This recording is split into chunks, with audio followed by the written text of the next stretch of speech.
Para ibu dan bapak, suster, bruder, kaum muda, remaja, dan anak-anak yang terkasih di dalam Tuhan.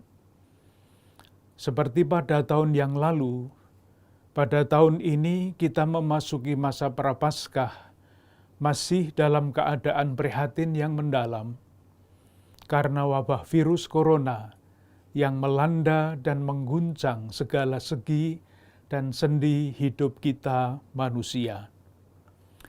Kita kenang dalam kasih saudari-saudara kita yang telah mendahului kita menghadap Tuhan. Semoga Allah dalam kerahimannya yang tanpa batas menerima mereka dalam kebahagiaan abadi.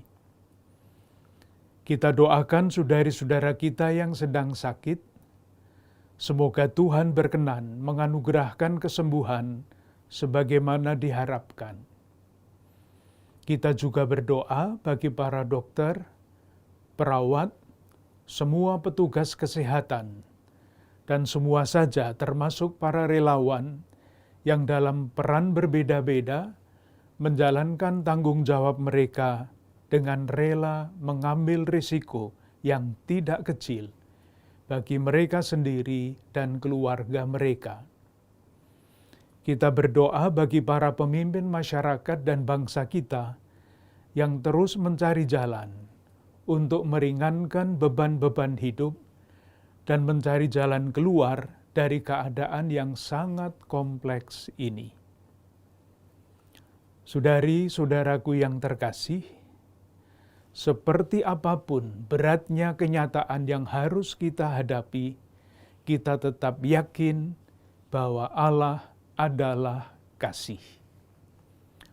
Wabah ini bukan hukuman Allah akibat dosa-dosa manusia, melainkan salah satu tanda zaman yang dahsyat di antara tanda-tanda zaman yang lain yang mesti kita cari dan temukan hikmatnya dalam kacamata iman. Inilah pesan Paus Fransiskus ketika wabah ini mulai menyebar pada bulan Maret tahun 2020. Pesan itu diungkapkan di dalam bentuk doa. Tuhan, Engkau mengundang kami untuk memahami masa yang berat ini sebagai saat untuk memilih. Masa berat ini bukanlah hukuman yang datang darimu, tetapi adalah saat yang menentukan bagi kami. Saat bagi kami untuk memilih mana yang sungguh berarti di dalam hidup ini dan mana yang akan lewat. Saat untuk membedakan mana yang sungguh penting dan mana yang tidak penting. Ini adalah saat bagi kami untuk kembali ke jalur hidup kami yang benar dalam hubungan kami dengan dikau ya Tuhan dan dengan sesama kami. Kita semua tahu memilih yang benar dan baik bukanlah hal yang mudah. Kecenderungan kita adalah memilih yang mudah dan menyenangkan.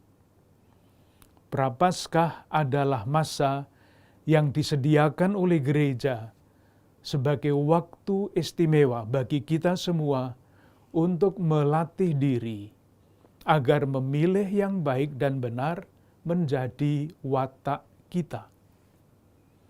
Watak seperti itulah yang ditegaskan oleh Rasul Paulus dalam suratnya yang tadi kita dengarkan. Jika engkau makan dan minum, atau jika engkau melakukan sesuatu yang lain, lakukanlah semuanya itu demi kemuliaan Allah. Memilih yang benar dan baik itu pula yang dilakukan oleh orang kusta yang diceritakan di dalam Injil hari ini. Sebagai orang kusta di dalam masyarakat waktu itu artinya tersingkir, ia memilih untuk tidak menyerah pada keadaan. Ia melawan segala rintangan dan mengatasinya, sehingga ia dapat datang kepada Yesus, berlutut, dan mengungkapkan kerinduan dan harapan hatinya dengan berkata, kalau engkau mau, engkau dapat menahirkan aku. Terungkap di dalam kata-kata itu harapan untuk tidak menyerah kepada keadaan. Ia ingin terlibat kembali di dalam kehidupan masyarakat dengan menjadi tahir.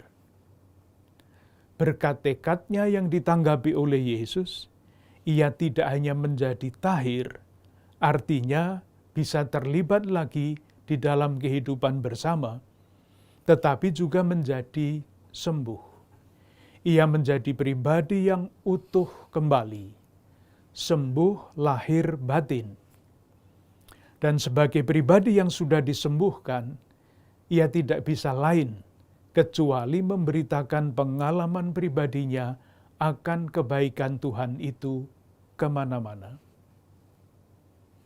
Saudari-saudaraku yang terkasih, seperti halnya orang kusta, tidak mau menyerah di dalam ketidakberdayaan dan memilih untuk menemukan kembali hidup dengan mendekatkan diri kepada Yesus, kita pun sebagai umat Keuskupan Agung Jakarta ingin memilih. Di tengah-tengah kenyataan hidup yang berat ini, kita tetap akan terus memilih yang baik dan yang benar. Memilih yang berarti dan bermakna seperti doa Paus Fransiskus. Pilihan itulah yang kita rumuskan di dalam rangkaian 3 kata, semakin mengasihi, semakin terlibat, semakin menjadi berkat. Semoga rangkaian 3 kata ini bukan sekedar semboyan yang bagus, tetapi menjadi pedoman bagi kita semua untuk melangkah maju sebagai pengikut Kristus. Wilayah kehidupan untuk mewujudkan pedoman ini sangat-sangat luas. Salah satu yang sudah seharusnya kita lakukan bersama adalah mengikuti instruksi pemerintah mengenai protokol kesehatan dan vaksinasi yang sudah diolah oleh tim gugus kendali Keuskupan Agung Jakarta. Selain itu, alangkah baiknya kalau kita secara pribadi, bersama keluarga, komunitas teritorial maupun kategorial, lingkungan dan paroki mencari kemungkinan-kemungkinan lain secara kreatif untuk mewujudkan pedoman kita itu. Akhirnya terima kasih kepada para bapak dan ibu, suster, bruder, kaum muda, remaja, dan anak-anak yang dalam masa sulit ini sudah, sedang, dan akan terus berusaha untuk mewujudkan kasih dan keterlibatan dalam meringankan beban sesama. Semoga dengan demikian hidup kita, keluarga dan komunitas kita menjadi pujian yang semakin besar bagi kemuliaan Tuhan, semakin menjadi berkat bagi sesama, dan semakin bermakna bagi diri kita, keluarga, dan komunitas kita. Salam sehat, berlimpah berkat untuk kita semua, untuk keluarga-keluarga dan komunitas kita.